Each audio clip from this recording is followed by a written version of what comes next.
gbogbo ọmọ Yorùbá ọ̀rọ̀ rẹ o lẹ́nu ọjọ́ mẹ́ta yìí irú ẹkùn ariwo irú ẹkùn lọ́tún lósì òun ni gbogbo ayé ń pariwo ẹ̀.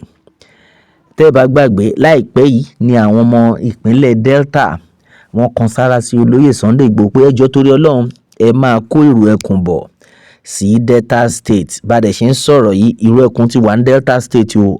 Ẹ tí gbọ́ ẹ lọ gbọ́ last update tí mo ṣẹ̀ṣẹ̀ ṣe yẹn ọ̀rọ̀ kì í síbẹ̀ ibẹ̀ yẹn kọ́ là ń lọ o. Gbogbo náà la gbọ́ nígbà tí Ọ̀nìrìṣà Ọ̀jájá kejì tí wọ́n jáde tán pé ẹ wo bí àwọn ọmọ ìlú ẹkùn olóyè Sunday Igboho bí wọ́n ṣe ń bá lọ yìí pé in fact pé àwọn ò tí bẹ̀rẹ̀ sí ní gbé owó fún wọn 100 million tẹ́rí yẹn pé àwọn kan fẹ́ fi test wọn ni bóyá wọ́n máa perform better. Lẹ́yìn yẹn ni àwọn ọmọ ìlú ẹkùn wọ́n tún ṣe bẹbẹ ní ìpínlẹ̀ Kwara.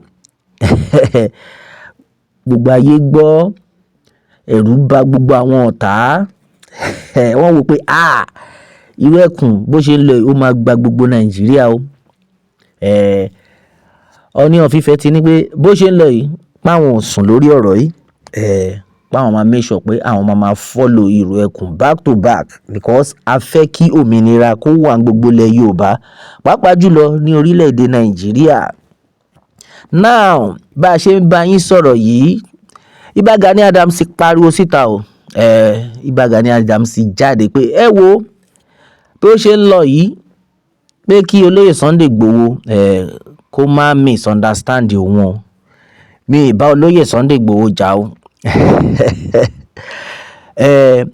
Gẹ́gẹ́ bó ti ṣe sọ ó ní mi ì bá Sunday jà mi ì bá ìrù ẹkùn jà pé mi ì lọ́wọ́ sí pé ìrù ẹkùn wọ́n ń tẹ̀síwájú pé wọ́n dálẹ̀ náà pé mi ì lọ́wọ́ sí pé kán bàjẹ́ pé ọkàn mú wálẹ̀ pé òun ń sọ́pọ́tì olóyè Sunday Igboho òun dẹ̀ ń sọ́pọ́tì ìrù ẹkùn bó ṣe ń lọ yìí pé in fact kò sí ìjà mọ́ pé òun ò bá olóyè Sunday Igboho jà o òun ò dẹ̀ stop ẹ̀ pé kí ìrù ẹkùn kí wọ́n má tẹ̀síwájú.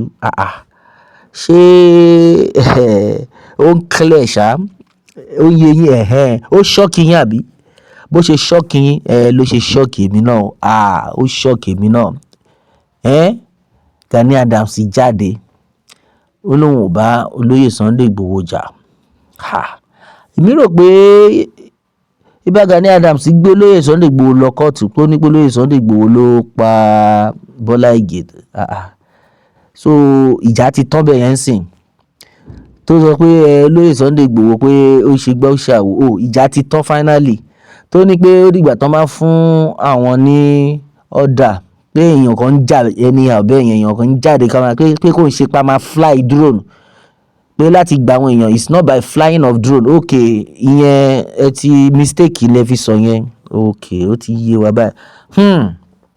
Now gbogbo ọmọ Yorùbá jáde tán lórí ọ̀rọ̀ yìí pé olóyè Sunday Igboho kí la gbọ́ tí Gani Adams sọ yẹn kí ló sọ yẹn pé kí ni òun ò bá olóyè Sunday Igboho jà.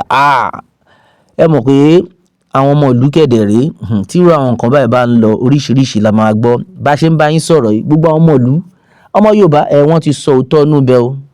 Wọ́n ní ẹ wò ó gbogbo nǹkan tí Ìbà Gani Adams ń sọ yẹn ẹ má tẹ́tí sí o.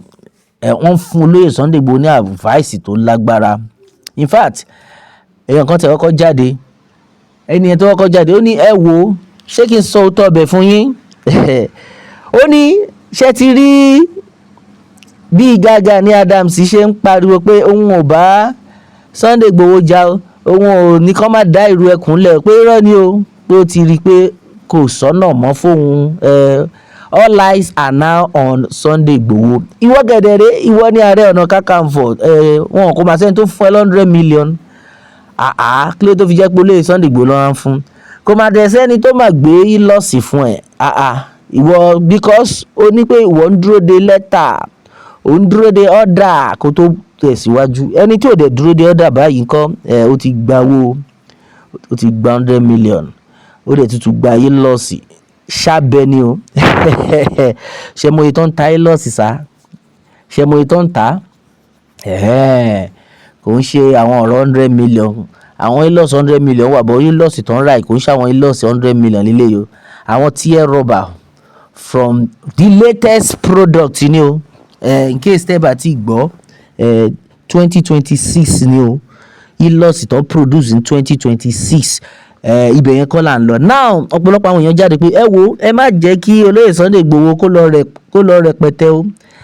Ẹ sọ fún olóyè Sunday Igboho kó má tẹ́tí sí Ìbà Gani Adams, because gbogbo nǹkan tí Ìbà Gani Adams ń dánwò yìí irọ́ ni. Ó ń wá ọ̀nà àti mú olóyè Sunday Igboho mọ́lẹ̀ ni o. Ó ń wá ọ̀nà àti rán rẹ̀ mọ́ ni o. Pé lẹ́yìn tó gbọ́ 100 million etí ẹ̀ náà gòrò, èmi kọ́ mo sọ, gbogbo táwọn èèyàn ń sọ nìyẹn. Pé lẹ́yìn tó gbọ́ 100 million kò yé yín bí tí ẹ ṣe nà nìyẹn pé kí ló ń jẹ́ bẹ́ẹ̀ 100 million àjọ wà nínú iṣẹ́ yìí ni o.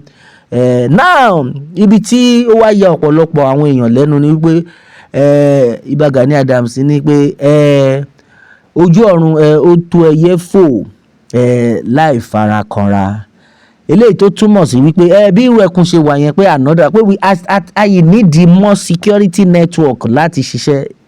I don't understand. Ṣebí àwọn OPC wà nílẹ̀ already, èwo tí ẹ̀yin tún fẹ́ create another one. Ṣé ìtẹ́yìn fẹ́ create yàtọ̀ sí OPC ni? Náà yẹ kó OPC máa ṣiṣẹ́ now. Because me I don't understand o.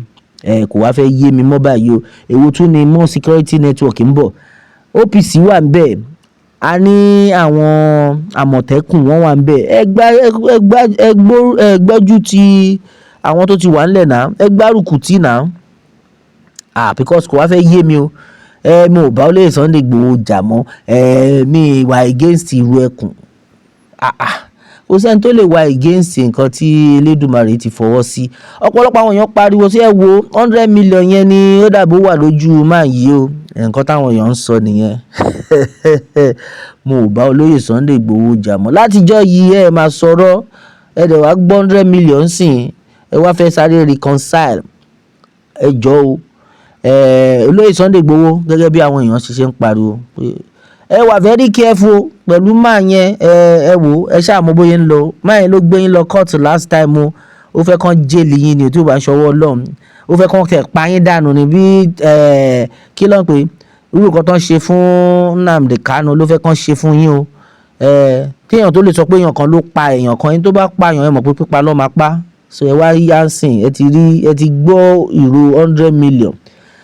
Èmi kọ́ mo sọ gbogbo táwọn èèyàn ń sọ nìyẹn o. Tá bá dẹ̀ fojú inú wò, kò sí yàtọ̀ ńbẹ̀ o. Tá ti fojú inú wò á dẹ̀ ti rí pé dàbí tòótọ́ ni.